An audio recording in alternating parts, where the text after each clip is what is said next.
안녕하십니까. 세종기도의 눈물 저자 김호균입니다. 지난 3강까지 여러분들 초출자까지 열심히 잘 따라 하셨습니다. 정말 감사드립니다. 자, 오늘은 제출자에 대해서 한번 알아보도록 하겠습니다. 여러분들 교재 34페이지부터 해당이 되겠습니다.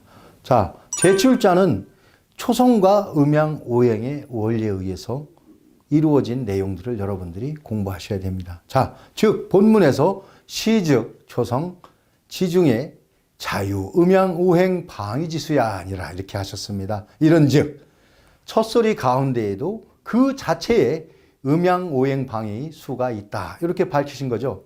맞죠? 초출자 제출자가 음양 오행에 의해서 이루어졌다라고 세종께서 말씀하신 겁니다. 자, 다음 장 보시겠습니다. 여러분 34페이지부터 36페이지 교재에 해당되는 내용입니다. 자, 성음의 맑기와 탁함에 대해서 밝혀 놓으셨는데 우이 성음 청탁이 언지컨대 기읍, 디귿, 비읍, 지읒, 시읒, 여린 히읗은 우이 전청이요.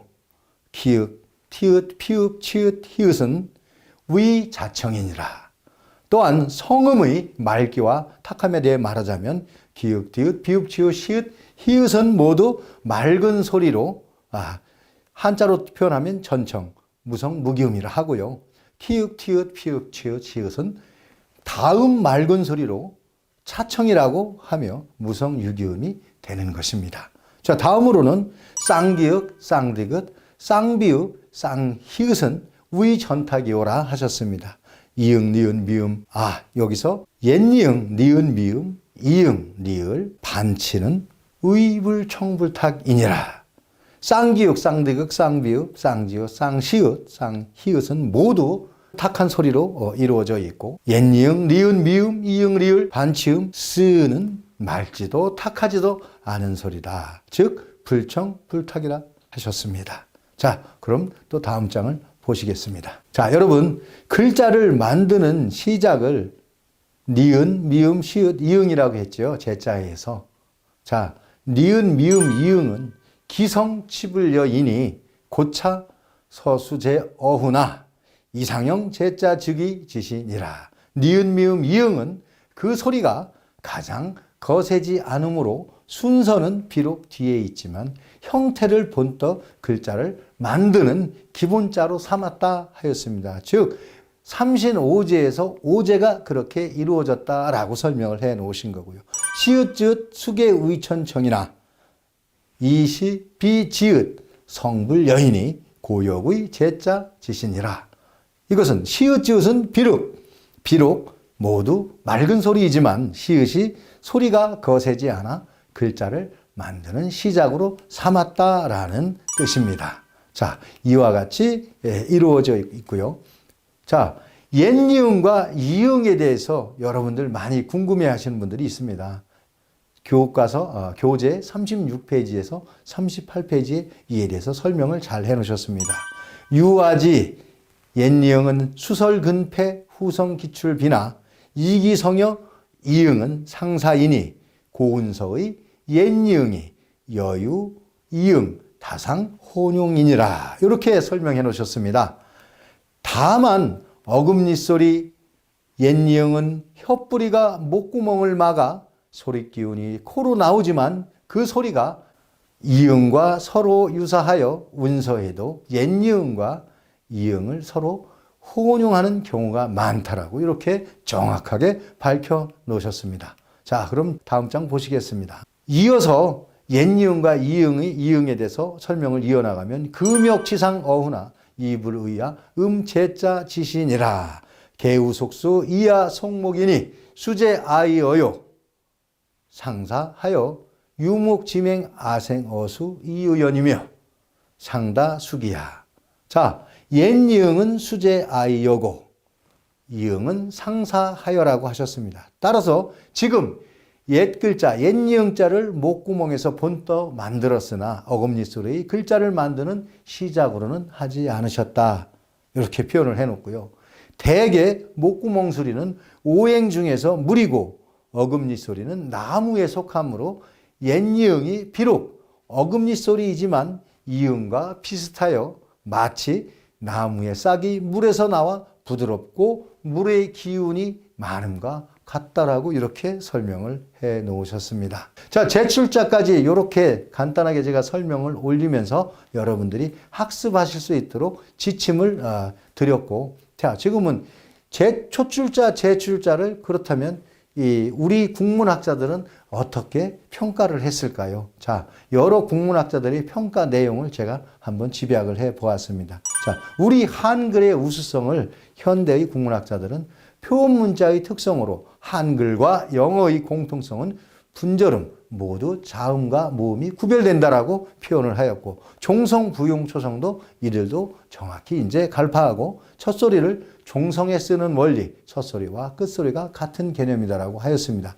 그런데 음양 오행론은 이미 여기에서 어디론가 사라지고 없습니다. 자, 그들은 그것을 잘 갈파하지 못했기 때문에 언급을 하지 않았습니다. 자, 한글의 우수성을 훈민정음 해례본을 기준으로 하여서 본다면 먼저 현대 학자들이 도상성이라 하였습니다. 글자의 모양과 기관이 닮아 있다. 이거 얼마 전까지만 해도 이런 얘기들 잘 안 했었죠. 그런데 지금은 이제 도상성에 대해서 어느 학자든지 얘기를 하고 있습니다.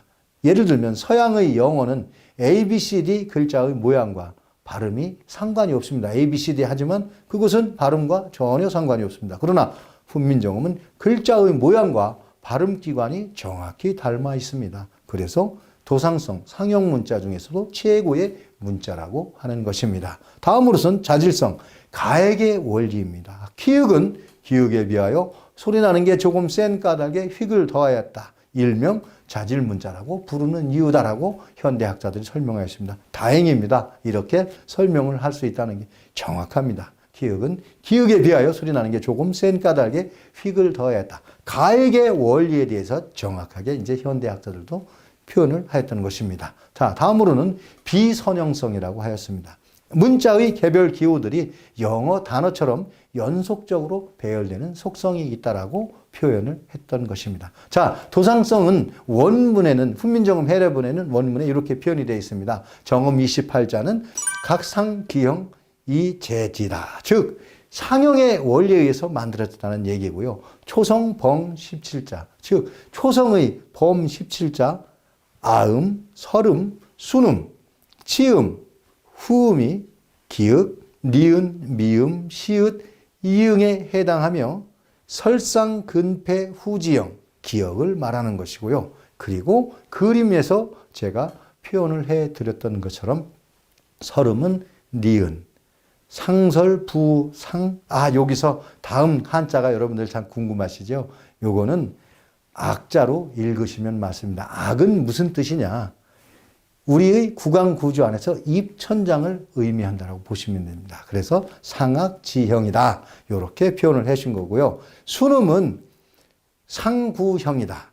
입의 모양을 땄다라고 하셨고 그림으로는 이렇게 표현이 됩니다. 치음은 상치형, 치아의 구조의 모양을 땄다라고 해서 만드셨으며 자, 그림으로 표현하면 이와 같이 되는 것이고 후음은 상후형이라 목구멍 후자를 썼습니다. 그래서 목구멍의 형태를 본따서 이렇게 하였다 하고 현대학자들은 도상성이라고 하였습니다. 자, 이것은 상형의 원리하고 정확히 일치하지요. 세종대왕께서는 훈민정음 해례에 정확하게 이러한 내용들을 밝혀 놓으셨던 것입니다. 자, 가액의 원리는 자, 현대학자들이 자질문자라고 했는데 가액의 원리입니다. 자질문자는 기역이 키읔으로 되고 쌍기역이 되는 것.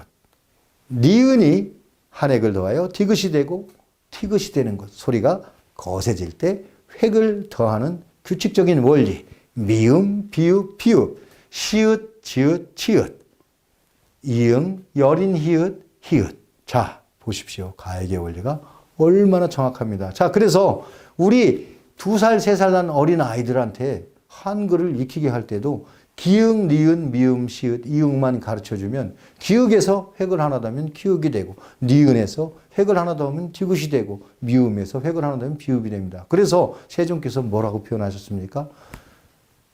똑똑한 사람은 반나절 안에 한글을 전부 다 익힐 수 있다라고 하셨습니다. 맞습니다. 외국인 대학생들을 실험 대상으로 하여 여러 문자들을 익히는 시간을 측정을 해보았습니다. 한글이 단연 다른 문자에 비해서 10배 이상 먼저 습득하는 결과를 낳습니다. 정확히 가액의 원리, 세종께서 만들어진 글자 원리대로 익히면 기음, 니은, 미음, 시읒, 이응에 획을 하나하나만 더해가면 정확히 읽혀질 수가 있고요.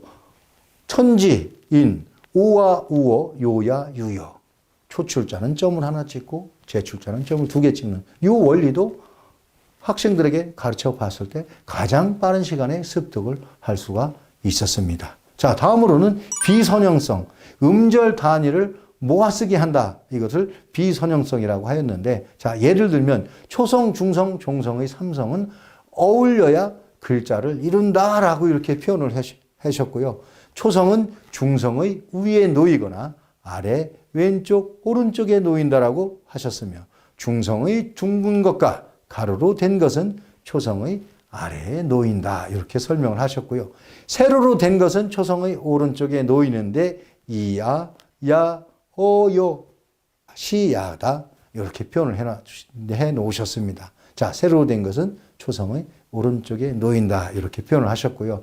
종성은 초성, 중성의 아래에 놓인다. 그래서 자, 범어가 포도송이처럼 이루어졌죠. 그때 우리 훈민정음도 초성, 중성, 그 아래 종성이 이루어짐으로써 네모 안에 꽉 찬 포도 알맹이처럼 정확히 시각적으로도 좋은 글자임이 분명합니다. 자, 이런 것들을 종합하여 볼 때 나자들이 하나의 네모 안에 모여 있는 것이 얼마나 여러분들 장점입니까? 그 다음에 글자와 음절을 시각적으로 구별할 수도 있습니다.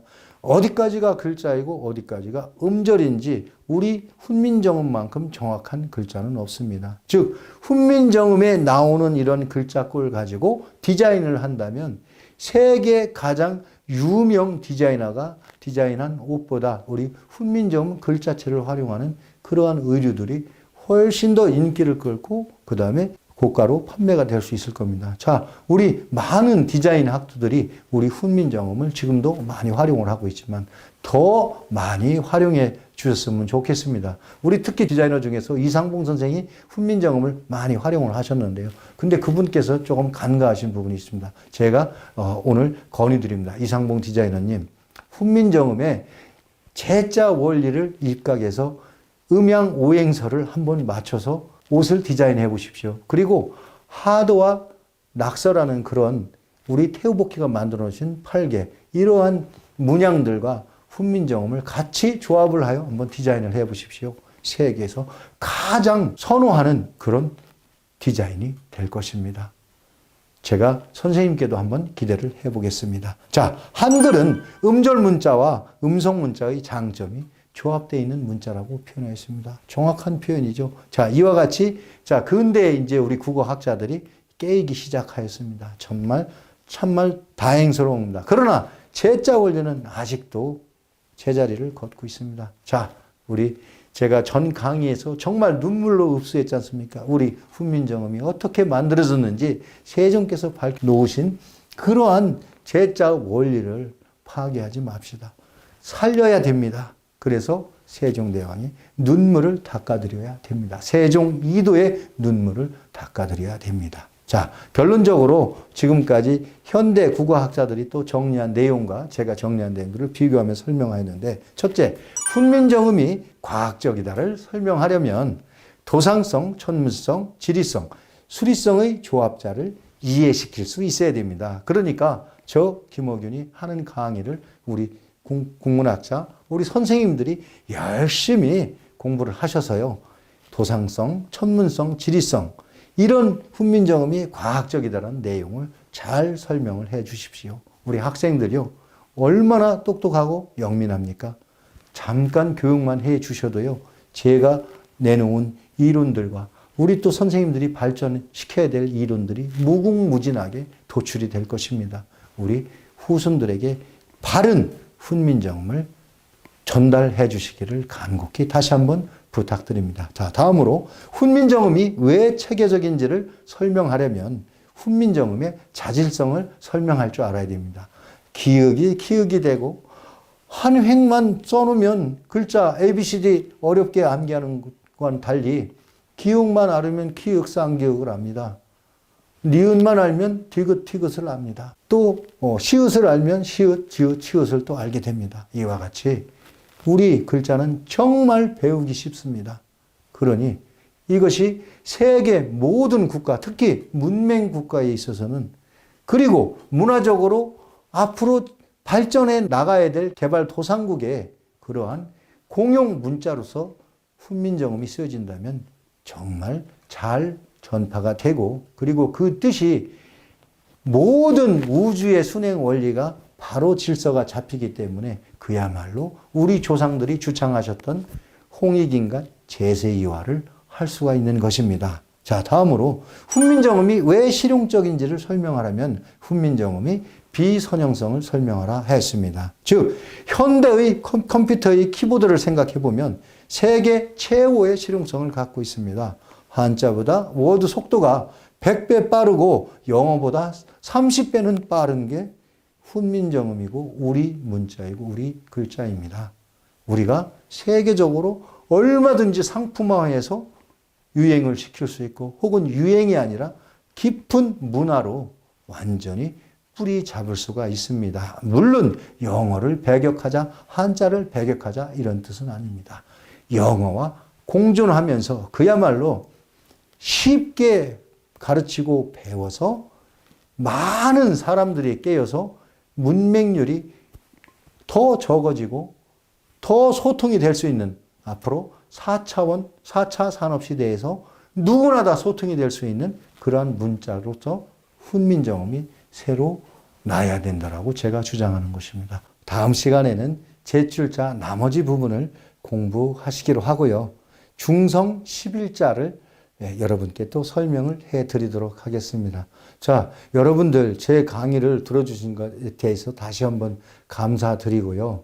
그리고 특히 제 강의를 들으시면서는 여러분들도 한번 꿈을 한번 키워보십시오.